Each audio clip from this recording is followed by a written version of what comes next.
Hey guys, how's it going? Joshua back at it again. If you don't know who I am or anything about me, my name is Joshua. I'm a game designer, and here we just like to celebrate games. And today I'm talking about my game, which is live on Kickstarter right now, called Your World. It is a epic fantasy tabletop game, and guys, there's only 6 days left to back the Kickstarter. So I thought today it'd be really cool to just talk about aspects of the game, what my goals are for it, and all that sort of stuff. And yeah, that's kind of just it. Just a genuinely informative video.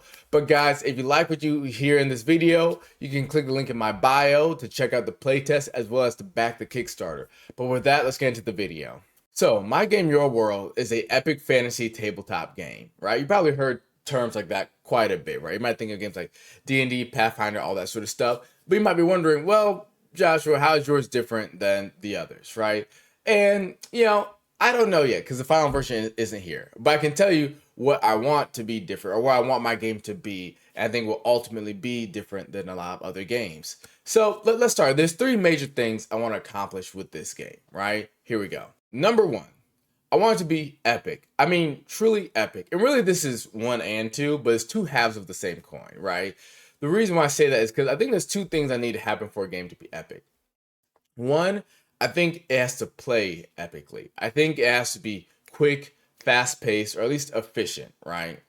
The other thing is, I think the ideas, the concepts, the powers, and all that sort of stuff needs to feel epic as well. So to say it more concretely, right? As far as the game has to play fast and all that sort of stuff, what I really mean is it can't be too bogged down by rules, right? Not too much. Rules are necessary to make it a game, and rules can really enhance a game. They can, create nuance and balance and all that sort of stuff. So yes, they 100% have a place here, right? But I've seen a lot of games that call themselves an epic fantasy game or something of that nature, dynamic, whatever it may be. And the rules are so cumbersome. There's so many. It is so extensive. They're so specific that you spend more time talking about the rules, debating them, trying to understand them, and remembering them rather than playing the game, right? So what's my goal? My goal is to have a strong foundation of rules, easily referenceable systems like my condition system in the game, as well as things like a term section in the back, so you can quickly flip to the back of the book and say, okay, well, I know that, oh, this is what initiative is, or hey, this is what happens when I have proficiency in this thing or that. Quick definitions are very easily referenceable, just as another example of things that can speed up that sort of gaming process, right? But so that's one side of it. The other side is having actually epic things, which is to say that for me, I think creativity, it doesn't exist in a vacuum. So I like drawing inspiration for all kinds of things. And one of the most epic things I've ever come across, and you guys may agree, is anime, right? You can take any power and find it in anime. It's probably gonna be even cooler in anime, right? A great example of this is One Piece, right? In fact, me and my brother use this example from time to time that when it comes to a stretching power, if I could choose between Mr. Fantastic and Luffy, I would choose Luffy. Now, I know that in comic books and stuff, anything can happen. You can have any writer and things can go kind of anywhere. But I think when I think about a tabletop game and a singular sort of narrative or journey of me starting somewhere and ending somewhere and maybe having a certain set of skills, One Piece I think is a great one. Luffy's a great one. I would much rather have Luffy's stretching powers than Mr. Fantastic's stretching powers. They feel more epic to me, right? And all that to say, I like to draw inspiration from things I think are very epic, right? If you want to be, a warrior, right, who doesn't use magic or anything, but rather weapons or things like that, I'm going to look at someone like Zoro. I'm going to look at someone like Might Guy in Naruto or Toji from Jujutsu Kaisen, right? These sorts of characters that show just their physicality is enough to stay on the same level as, let's say, a spellcaster or someone else, right? But so that's generally where I look for inspiration, right? A lot of anime, movies, comic books, whatever else, right? And after I find that inspiration, I find, the next step is how do I take the epic thing, the epic idea, right?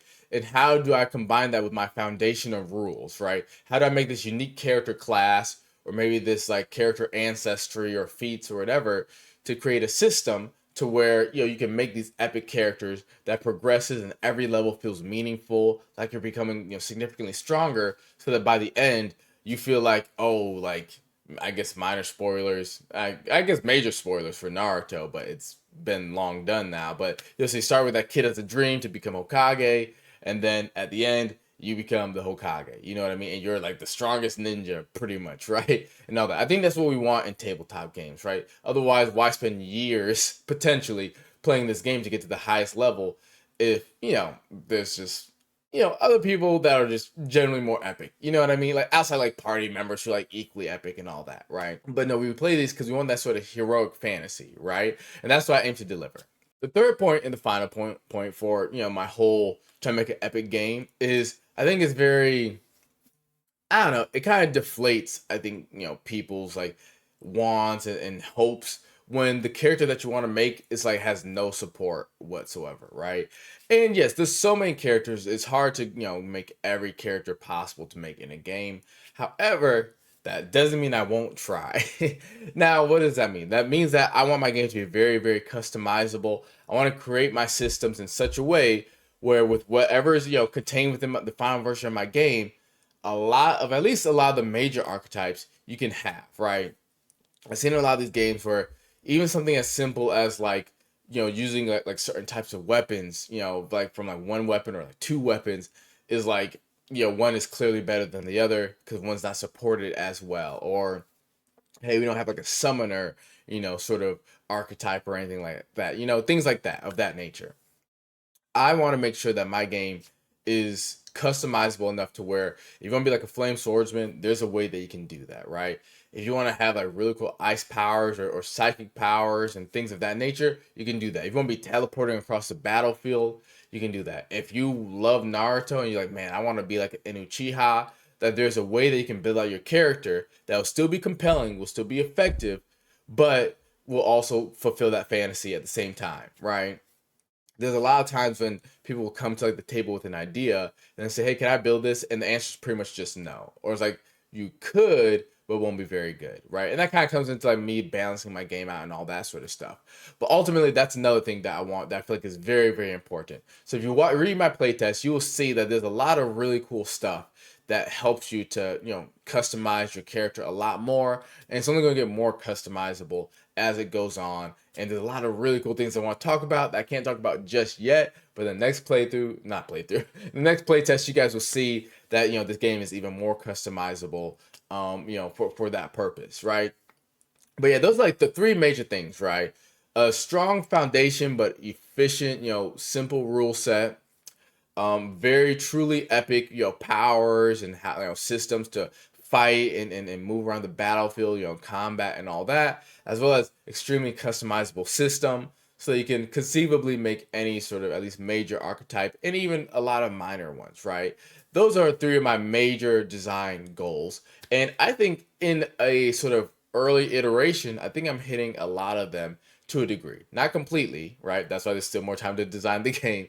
But in a lot of ways, I feel confident that I'm like at the first sort of major, milestone, right? And there's a couple more milestones to go, right? But I like what I see so far, and I think you guys will too if you check out the playtest. So, in conclusion, 6 days left. If you like what you heard about this game, you can still back the Kickstarter in the next 6 days. You can click the link in my bio to support it. All right, to back the Kickstarter. You can also check out videos on my page to see more about the rules and me talking about different aspects of the game. And if you want even more details, you can click the link in my bio to also get to my playtest, which is about like a 90-page document, all kinds of information. It's not perfect, and it's not indicative of the final version. The final one will be in full color, artwork, all that sort of stuff. But I think it's still very informative. It's very cool. And so, those are the resources. Also, there are character sheets, which I made myself, and I'm pretty proud of them. But with that, guys, I hope you enjoyed what you heard. I can't wait to see you all again next time in your world. All right. Take care.